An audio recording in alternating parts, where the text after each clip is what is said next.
Welcome to Standing in the Sunlight with Cynthia Rose. We are all on an ever-unfolding unique journey. Join Cynthia Rose as she begins her unique perspective to all that is meaningful. Topics and personalities that support your path, bringing inspiration and passion and heart-centered ways to live a more fulfilling life. A down-to-earth and uplifting sharing of what it means to be spiritual, creative, and living life to the fullest by standing in the sunlight. Born an intuitive medium, Cynthia Rose is also an ordained minister, singer, astrologer, educator, and writer. She has studied the intuitive and healing arts for over 40 years. Rise up and stand in your sunlight now with Cynthia Rose.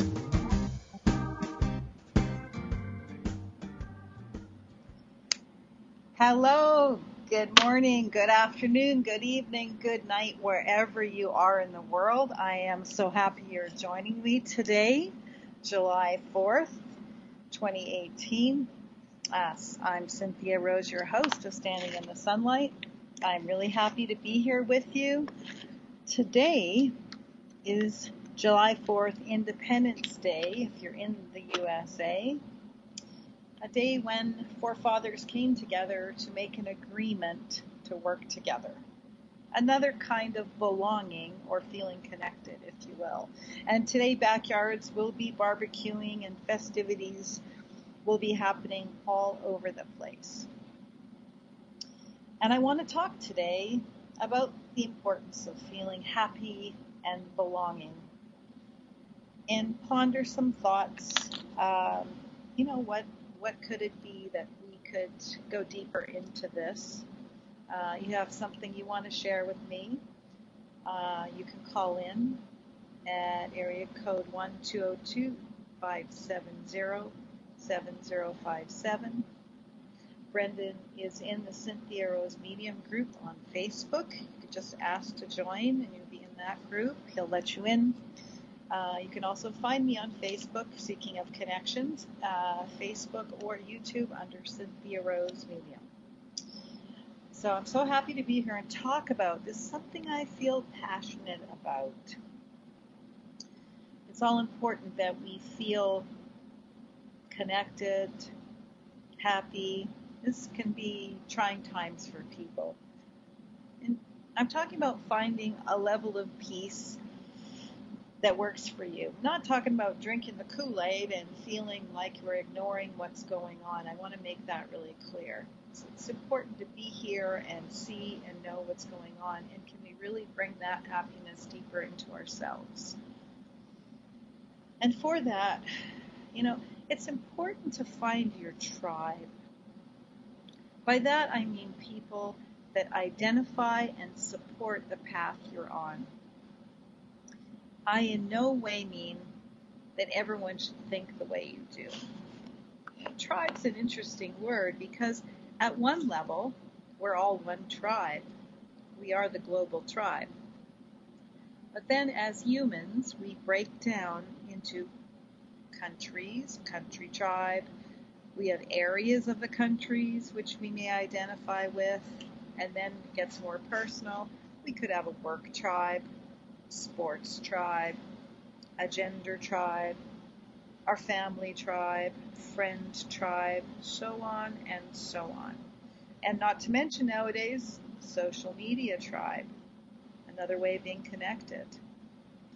But the thing about tribes are they're great for supporting and expanding ourselves, but the tendency to create more tribal thoughts can create a separation from one tribe to another. And that can block some of our happiness. That can block our expansion as human beings. Our personal or intimate tribe, right? That's, first of all, we need to find people that are easy and comfortable to be with and that we feel we can be ourselves. They love us, period. And we'll call them the personal tribe. That's pretty natural. That's pretty important. In this earthly existence, we need to have a connection to other human beings and strengthen the feeling of being connected. Research has been done with people who've been ill, and it's shown that people recover from illnesses in a greater percentage when they feel supported by others in their life, and the same is true for others who've had traumatic life events. So we benefit from having people in our life on a more intimate level that we can identify with. No argument there, right? But what about tribes or other people that are not like us? You know, that sense of separation. I'm not like them. Those are the people who irritate us, don't share our values. We may feel justified in not caring for them because of how they behave. I'm not saying that you have to love everyone on a personal level, but I am saying they are part of the larger one tribe, even though you might think they don't act like it. And you know, for our own souls, we need to cope with that. And that's what I'd like to offer some ponderings or thoughts about today. So it doesn't mean that we have to condone unkind behavior or anything like that. There is a part of us, though, that is connected to a greater or spiritual or peaceful part of us. So for those of us who are wanting to feel connected to greater parts of ourselves, or shall I say, a greater happiness or a greater peace, this is all the same, this can be a challenge. I'm sure every one of you could tell me a story and justify why you don't like someone, and rightly so. I don't want to take that away from you. What I'm saying is that we can still have those feelings, see that, and yet know that we're connected to everyone and everything. You know, I always have this little metaphor for years and years now. Just picture yourself with your arms open wide, happy heart. We pass on and share out into the world. And when we're not happy, those arms are closed, shutting off, and maybe we have unkind words or actions. You know, it's pretty simple, really. But there's a lot of derision and separation these days because of political beliefs that I've noticed here. And you have every right to have opinions on how to make your world better. However, if you find you're not happy because of someone else, then you're in a pickle, aren't you? Each one of us is responsible for our own happiness. You know, it's funny because with all the storybook romance, how many of us grow up, at least in the Western world, looking for someone to make us happy? Yeah, I love romance, and yes, I'm romantic, but I have to say thanks, Mom, when she said to me, I don't want you to grow up to be just a pretty girl on someone's arm, which was her era. You know, she wanted me to think, to know myself, and I have to say thanks for that, Mom. So the beautiful thing about finding someone that makes you happy, that accepts you, that can be a special part for you, and we call your personal tribe. It's not the only way we grow, but if you have that and there's no challenges there, then you'll probably find that another area of your life will be where you have the same challenge as someone whose mate could be the challenge. Sometimes our mates are our greatest teachers. Sometimes there's no challenge there. It can be in another arena in our life. And of course, no one can feel your feelings but you. And no one can choose the thoughts you do. It is completely, entirely yours to play with. There's a lot of struggle nowadays with people being upset by other people's opinions or thoughts. And guess what? You can't control that. So if you keep putting energy into being upset about it, then it's going to be more difficult to affect change. If you let it drain, if you allow your energy to constantly vibrate at a level of frustration and irritation, then you're contributing less to the tribe. Truth. Absolute truth. But you may feel that. I want to talk more about that feeling of frustration, and I don't want to negate that either. We'll go back to that. But I think we could just take a breath in the way we react to everything. You can still feel upset about how someone treats you, and then stop and realize, maybe they're not happy. Obviously, they behave in that way. They've forgotten who they are. They've forgotten that they're connected, or maybe they don't even know. Maybe they're on a programming, an autopilot. They aren't aware of how they operate. But I'll tell you for sure, they feel separate. They suffer. There's no doubt about it. And I think we all need reminding of this now and then. Just an example, I was on a plane in the last few months, and there was a man in the very back of the plane, and he was trying to make a connecting flight. Our flight had been delayed, and he literally had minutes to get out when we were landing. He had a terminally ill mother. She was in the last moments of her life, and he was trying desperately, and he had to make another connection, and it was a long distance. It was a far way to travel. So the airline attendant had mentioned this, and it's that people allow 6 or so. He said there's a group of people to get off the plane first. Please don't stand up until they've deplaned, which was nice that they mentioned that, but it really wasn't clear when everybody had gotten off. They didn't say, okay, everybody's off now, and everyone stood up at this point. I've been on planes before where nobody really listens to this, and it was kind of like that too. So the man was in the very back of the plane. The people in the front, I guess, that needed flights had gotten off, and he rushed past a lady behind me and then rushed past me, desperately trying to make his connection. And the lady behind me stood with her husband, absolutely furious that he had brushed past her, and she was livid.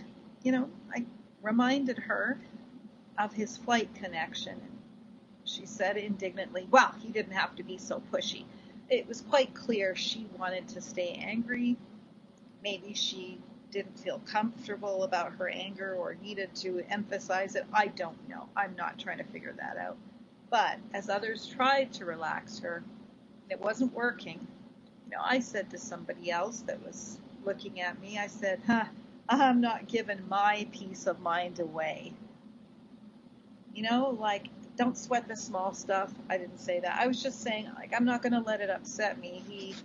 I don't know. I don't know if he'd made when you think about it, would he have had time to make a connection if every time he bumped someone he had said, excuse me, excuse me, excuse me? He just wanted to make that plain. So, but she overheard me. She glared at me heavily as if I had insulted her. I was really trying to just say, don't worry about it and keep things light, to myself too.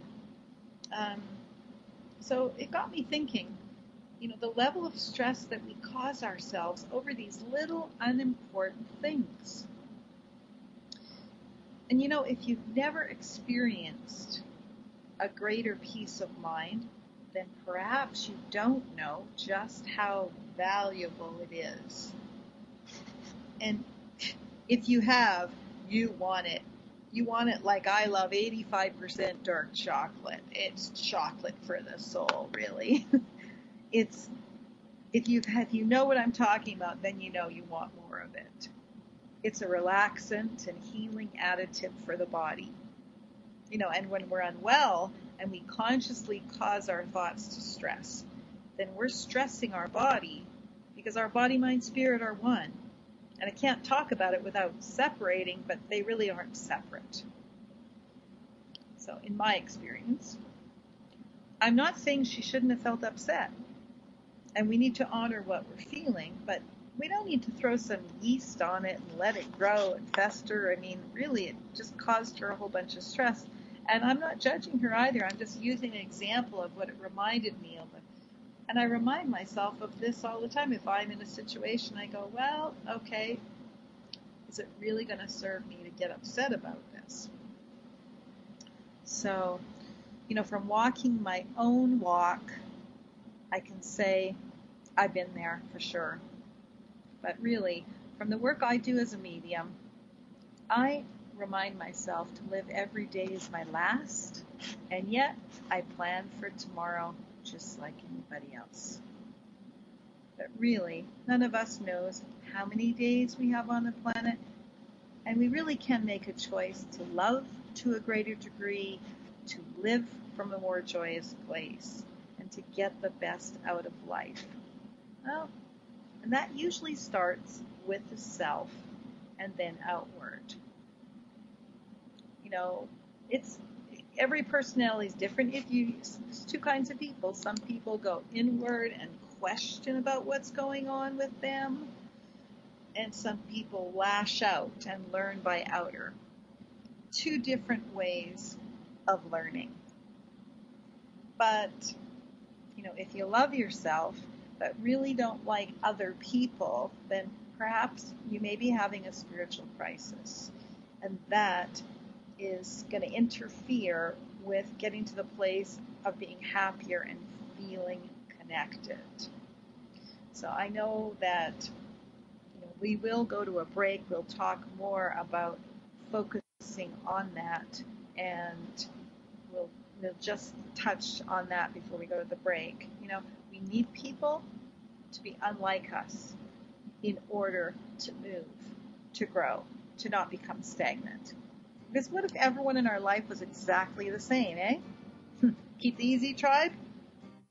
Well, we feel supported and loved by those that get us, that are loving us. But let's talk about that when we come back. Grab a glass of water, grab a drink. Happy 4th to those in the U.S. Hello to everyone. See you in a moment.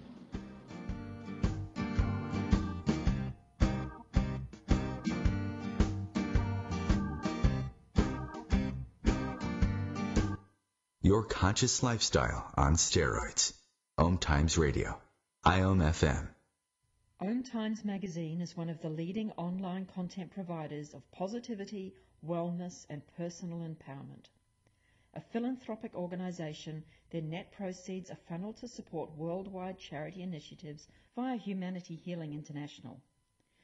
Through their commitment to creating community and providing conscious content, they aspire to uplift humanity on a global scale.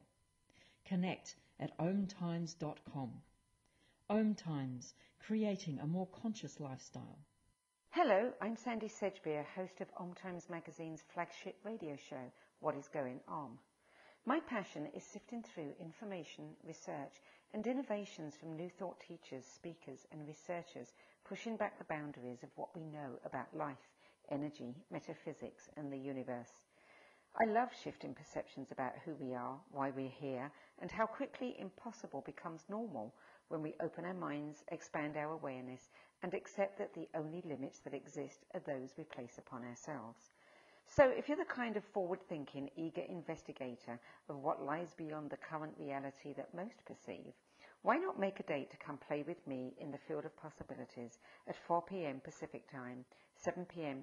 Eastern Time every Thursday, and together we can discover what's really going on. Hi, I'm Danica Patrick. Watching my nieces grow, play, and learn is amazing, but not every child gets to be carefree. 1 in 6 kids in the U.S. are hungry. This breaks my heart, and it's something that Feeding America is working to change. Each year, the Feeding America network of food banks rescues billions of pounds of good food that would have gone to waste and gives it to families in need. To help, visit feedingamerica.org. Brought to you by Feeding America and the Ad Council.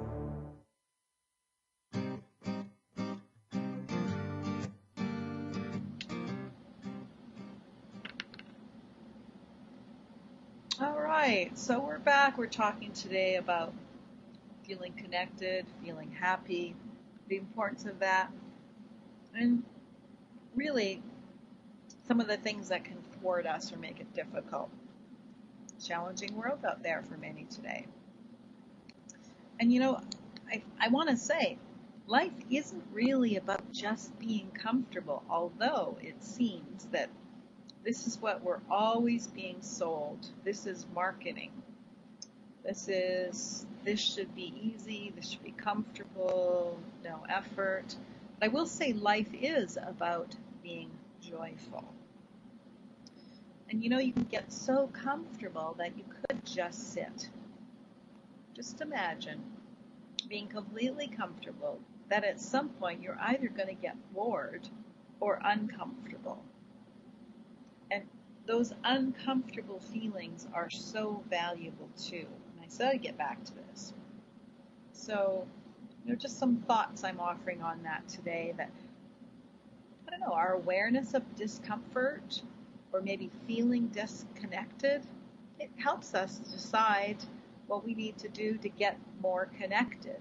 It helps us figure out where we are disconnecting, because nobody's disconnecting us. We are the ones feeling disconnected. And I think part of the human spirit, in a sense, is that we get here and we're made to roam in some way, metaphorically or actually. We're not here to just be and not do anything. But we could stay in the same city, in the same home, and we could roam in other ways. Roam, when I say roam, I mean grow, evolve, expand. We can roam or travel through a book into another world. We could watch something and our minds journey somewhere, if we're listening to our minds. We could pick up a pen and write, or many do a computer nowadays. We could pick up an instrument and play. We could draw. I mean, you could do so many different things that allows your mind to expand. Because that's the nature, I think, of who we are, is wanting to expand, even if we don't know it. I once knew a lady, she couldn't draw, but she did, abstract art, and she studied art, and she was on her own soul path, so to speak. She had her own struggles, shall I say, and a little bit of a tortured soul about things that were bothering her when I knew her. But she was trying her best to get to that happy place. Do you understand what I'm saying? So she would come visit me, and we'd share a meal or a cup of tea and some cookies, or, we'd have a chat.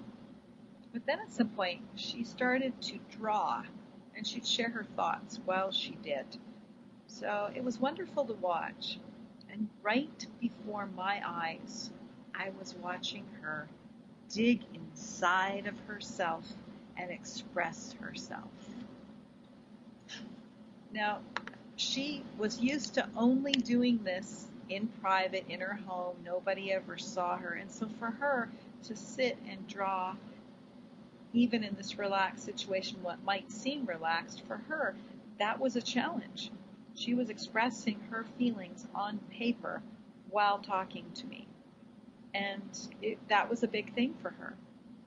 And, over a matter of a few years, she began to draw more, what we say, realism, but it was her version of things. It was her version of how she saw things.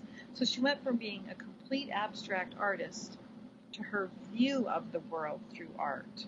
It was amazing to watch. And because she was making a conscious effort towards listening to her soul, what I got to witness was somebody that through a creative outlet with a conscious intent was actually evolving and moving towards a happier place.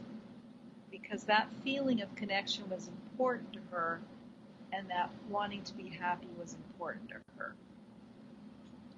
So, we can journey, we can take this journey, things that support us through a walk or a hike or a swim. Some people find that being out in nature is where they really listen. It's really the journey of our soul that we're looking for. We could sit in silence with a cup of joe or whatever we love to drink and just listen to the birds sing, listen to our soul. I love that one personally myself, because in the stillness we get to hear what's maybe going on Because if you're in the busy, you may not be aware of what's really going on. But it doesn't mean that we won't have conflict or uncomfortable moments. You know, we need these moments. She had many uncomfortable moments as she was drawing. And this was just like noticing. She didn't become the conflict of the moment. She was aware it was there. It's a big difference to be in that moment and witness it versus becoming the dramatic feelings of it. And by drawing, she was removing the drama out of it and just putting some. Everybody has a different way they could do that. So, you know, back to what we're talking about, this tribal feeling, how we separate. We need people to challenge us if we want to grow and evolve. Nobody grows in a vacuum with nothing there. To be at a place where we can just enjoy being, to drink in the peaceful moment, to dance with abandon, to breathe deeply the joy of being alive. Well, there's no one here who's never triggered by something to irritate them. But there are a few who have trained their minds to be and to live from being. We don't need struggle. We don't need to be uncomfortable. But if you're there, then you can use that awareness honestly to move from that to a new place. You know, there was a time when I lived in a place of struggle, and that becomes what I call a filter. We see everything through a struggle. And I had to learn not to struggle. I didn't learn it by negating it, by pretending it wasn't there, by just saying, oh, well, that's fine. No, I had to be honest about it. I had to choose to learn another way. I chose to believe there was another way and to basically put my struggle sword down. I know I make it sound like just put it down, but it's a process. But as human beings, you know, never seems to be enough in some way for some, you know. But if we take care of our earthly selves and keep our souls open to a natural connection within ourselves, then we expand. So we look after our earthly selves, and then our souls have a natural opening somewhere for us. It's already there, if you will. It's just completely natural to search or desire a deeper connection to something, more than what we hear, see, feel in this earthly existence. And in this regard, each of us needs to find a path that works for each of us individually, that will help us to evolve to be our beautiful selves. You know, it's pretty simple, but perhaps finding it, well, that's another thing. You have to learn to listen, which wherever you're at, I think everyone knows how to listen. It's maybe the commitment to listen. And, you know, for one person, they may need to feel connected to a group of people in a community to open up to more. And for another person, they may need a smaller group of people. It may need that a certain person, one of you, walking in the trees, climbing mountains. You know, I knew a lady who had a very hard time connecting with humans. She had such a hard time. She had dogs. And of course, I love dogs. I love animals. And she would say, oh, I'm happy. I'm happy. I don't need any human interaction. But when I would connect with her and we chatted up, something in her would shift. She would beam. She would start expressing this great thing. You're so wonderful. Thank you. And I was thinking, wow, she craves human interaction so much, but she's completely lost faith in humanity. Like, you know, my husband and I were different to her than the rest of the world. But obviously we weren't the only people that she could connect with, but she had kind of lost faith and not renewed herself. And that's what I'm talking about. We need to build a better sense of feeling connected to each other. There are so many ways to connect you to you and live a more meaningful life. And for sure, there's no chosen people. Everyone's allowed in the garden or the stadium or the party or whatever, what have you. But we need to find our place in how we belong. We need to be aware of our tribe and also be listening to what makes us uncomfortable. This life is meant to be joyful.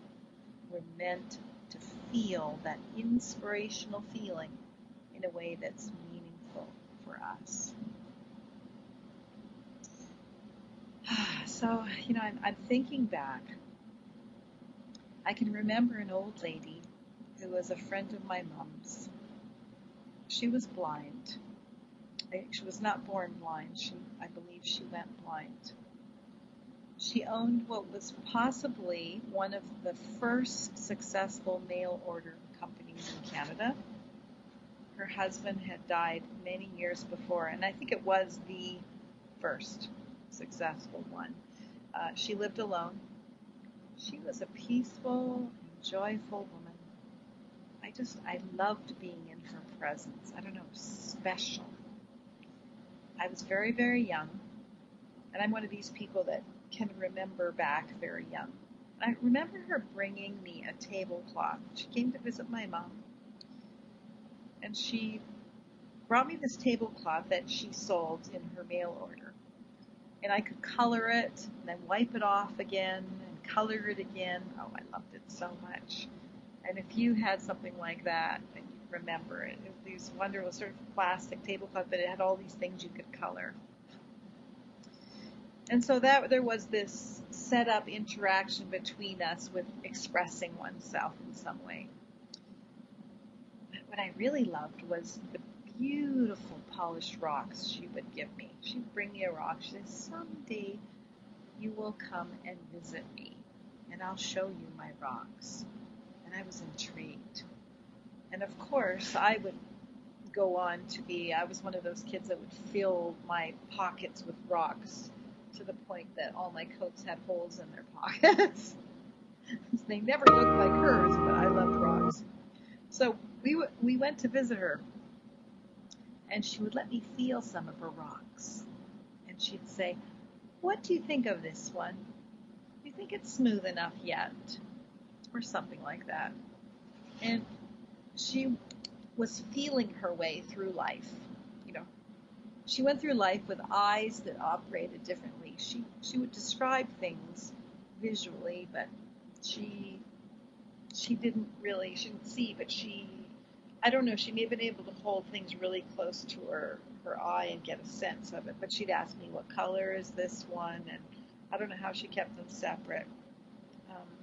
And I don't think it's just because she was blind or anything like that later, because I've known people that have been blind from birth and they still see in a different way. So she was using her seeing a different way. But she was one of the most peaceful and happy women I've ever known. And I used to wonder, what was her secret? I did when I was younger. How does she stay so peaceful? How is she so happy? She lives alone. She's blind. She's lost her husband. She wasn't terribly well off or anything. She just seemed to be very, very simple kind of existence. But I'll tell you what I think one thing was. She was grateful for absolutely everything. In that she had a great faith of some kind. A feeling of being connected. And she didn't have a lot of friends. She had her time alone. And she did something that brought her peace. She polished these rocks. And she absolutely loved it. She was passionate about it. And I remember asking her, why do you like it so much? Because it was a lot of work. She'd say, well, this one took a month. And I think, wow, every day. So I realize now that what she was describing to me is that her rock polishing was like a meditation for her and a feeling of being connected to her. And she felt connected to the earth in some way. So I just think that's beautiful, that she was able to use something. I mean, we can really use what it is that we want to go forth. She didn't lose faith in humanity anyway for what happened to her. She had an open heart. You know, she touched my soul forever. So I'm just going to ponder on about that. You know, when we think about our self-images, because this lady obviously had to reinvent herself when her husband passed away. She was blind. You know, who are you? For me, it's been an ever-unfolding answer.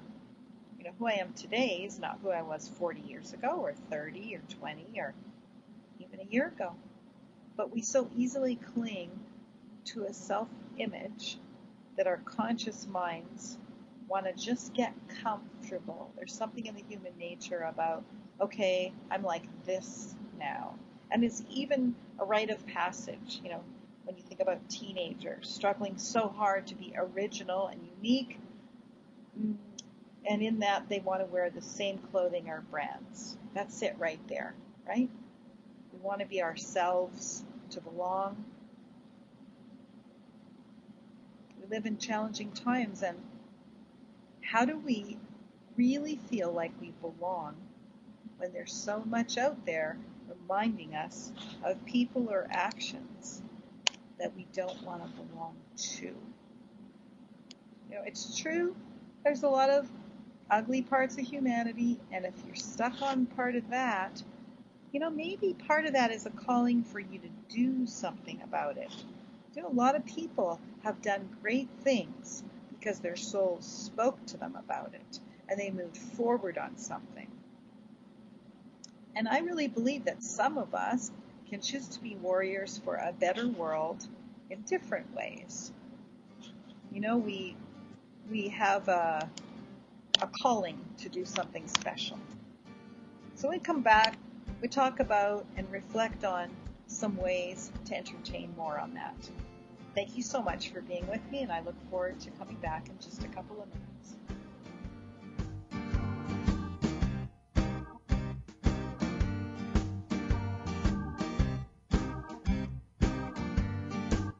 Free your mind with OMTimes Radio, IOM FM.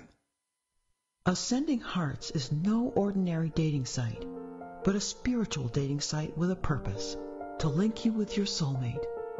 We engineer the serendipity so you can trust that you will attune with someone that has the same matching vibration as you. Ascending Hearts, the conscious dating site for the spiritually aware. Try Ascending Hearts for free, ascendinghearts.com. Tune in to the Practical Intuitive, Mind, Body, Spirit for the Real World with me, host Robin Fritz, Mondays at 2 p.m. Pacific, 5 Eastern. I'll cover personal and business intuition, animal communication, mediumship, space clearing, past life regression, shamanic insights, energy healing, soul choice, and more, all to help you tap your own intuitive and healing skills. No ifs, ands, or buts. The average time a resume spends on an HR manager's desk is 7 seconds, and most of them are tossed aside. Now imagine if one of those resumes belonged to Yasmin, who was living in a shelter, juggling 3 jobs. I had to be resilient. That's something that you can't teach. We rely so much on a resume, yet it could never tell the full story of someone who had to be independent and take initiative. And that's how I handle every project I get. Discover new ways to develop great talent at gradsoflife.org. Brought to you by Grads of Life and the Ad Council.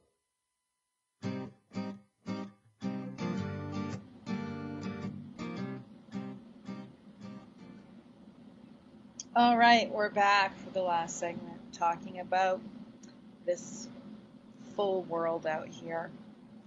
You know, I was just thinking, I met a lady in my travels. She worked with dying children for a long time, and she really felt passionate about helping the parents and helping the kids. And she did it, but at some point she just couldn't do it anymore, but she still cared so much about it. And she moved into a job that's very important work. She helps people who now do this kind of work that she did. and she still cared about it, but it was easier for her to help people with these skills. So she's still doing something that maybe many of us couldn't do, doing a great job of it, and it was important to her. So I was just thinking, as she told me about how it became uncomfortable or discomfort, she loved it so much, but she needed to move on a little bit. Sometimes our discomfort is trying to guide us somewhere, and not listening is what creates the real suffering. I mean, how much do you listen to yourself?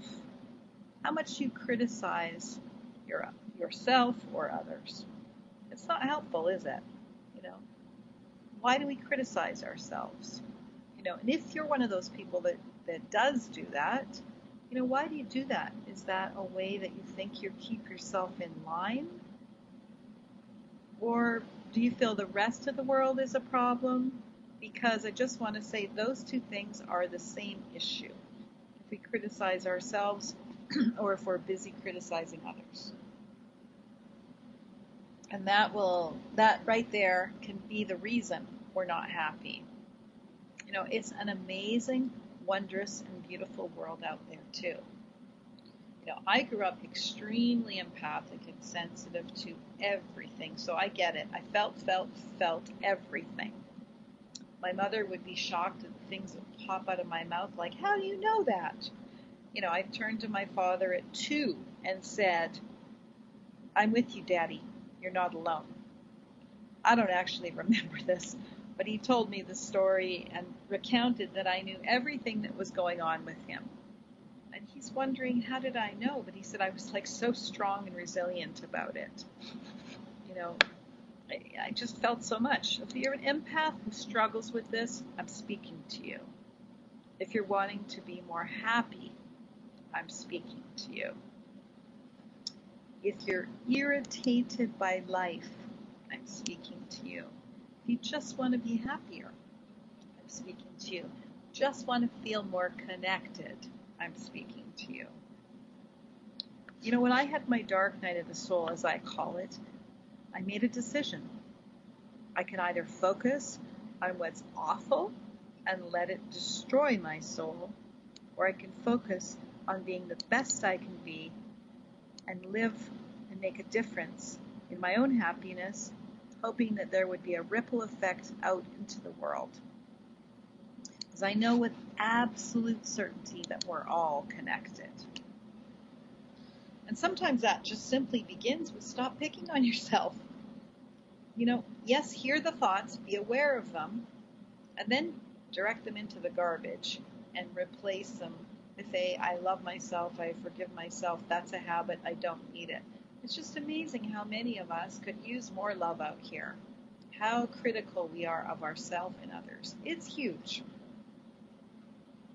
I made a friend years ago who said, well, nobody really wanted to talk to him. He just felt really, real sweetheart, but he just kind of felt like nobody would find him interesting. And he just decided to start thinking he was interesting, that he was okay the way he was. He really just started thinking, maybe I'm okay this way. I'm not outgoing. It's okay.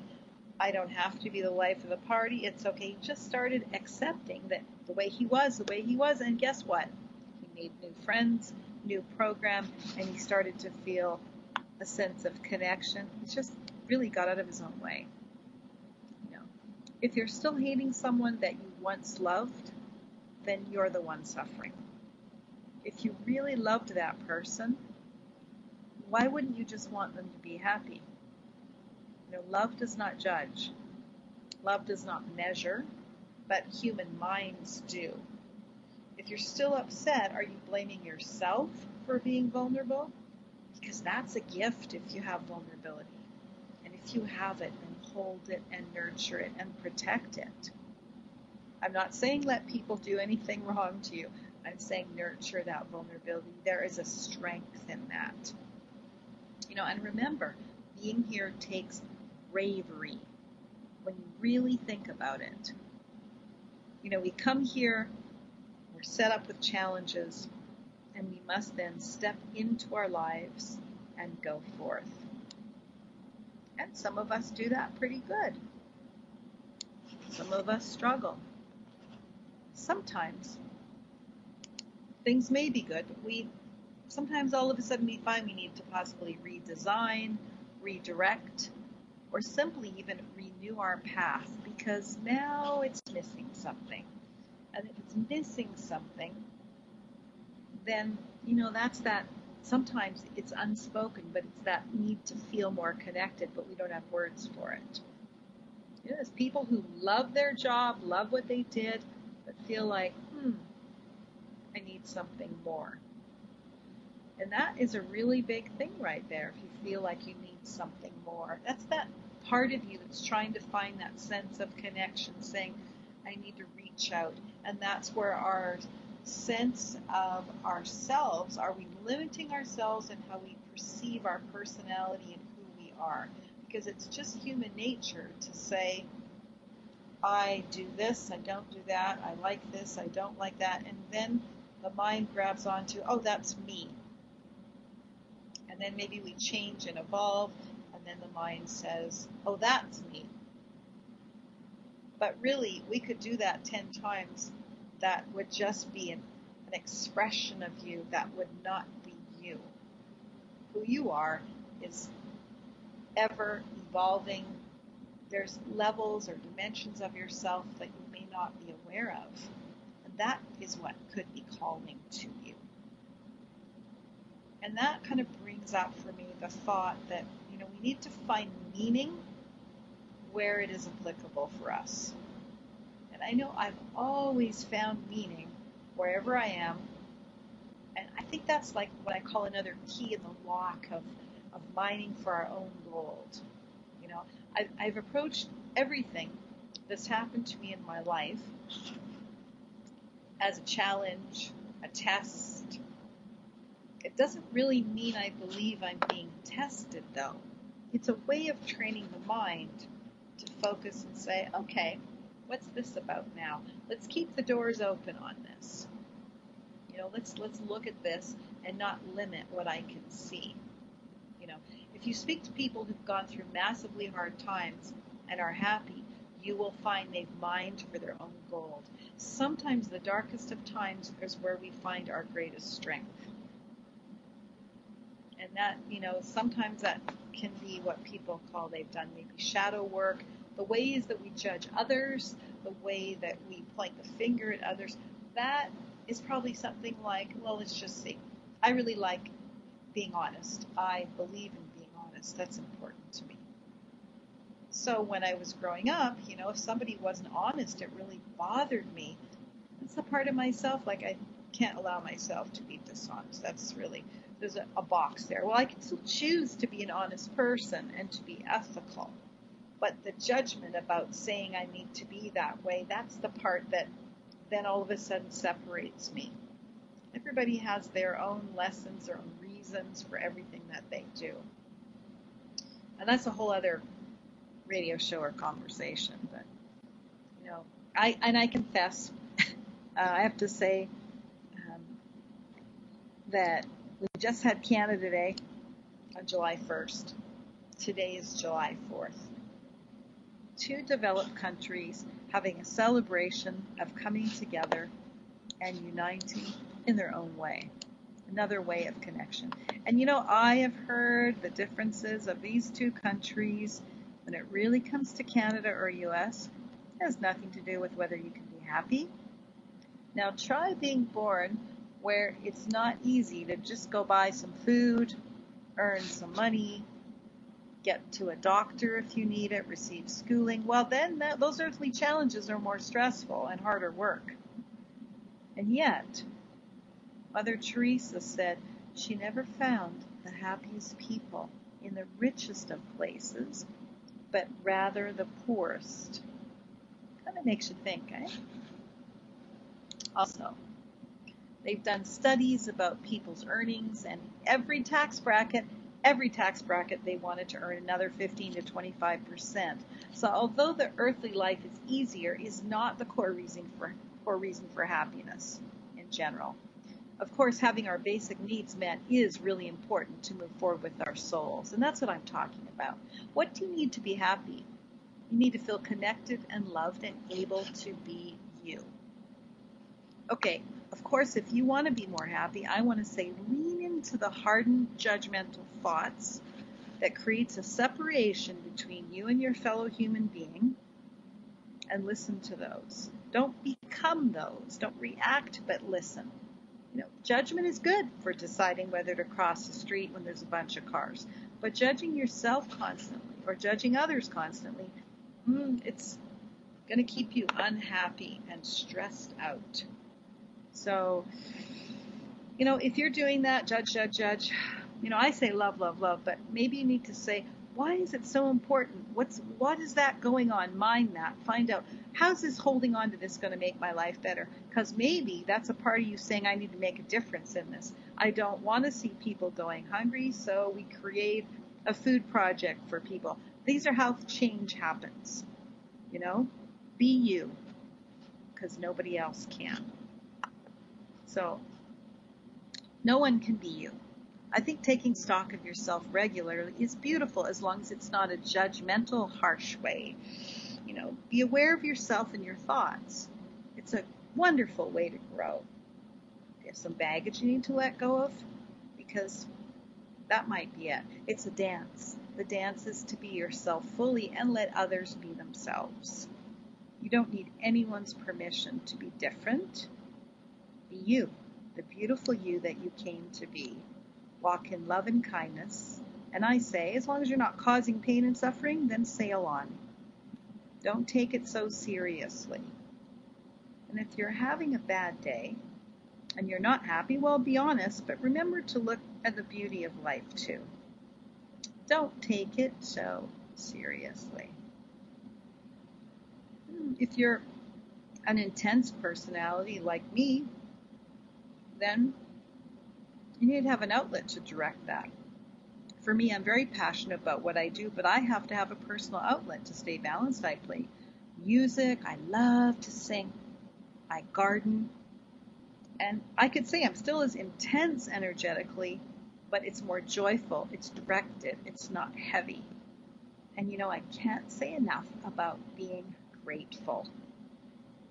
Find meaning where it's applicable and then challenge yourself. Can't say enough about that. Challenge yourself. Most of all, get out of your own way.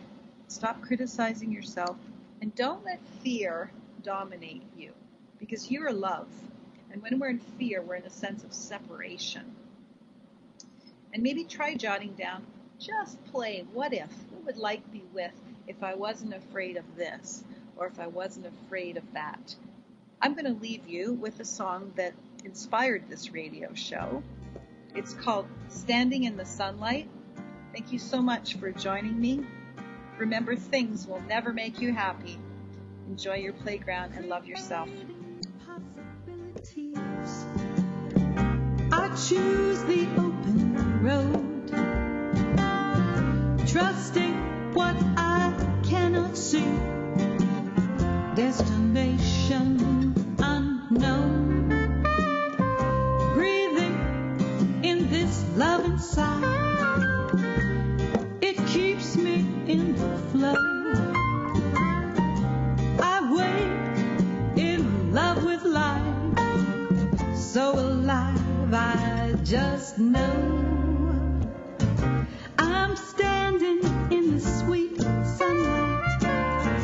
Doesn't matter what the weather's like.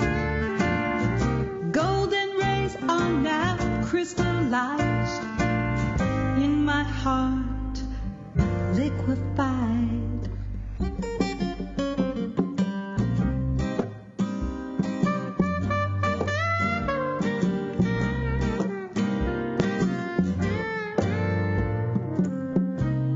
Imagining a moving train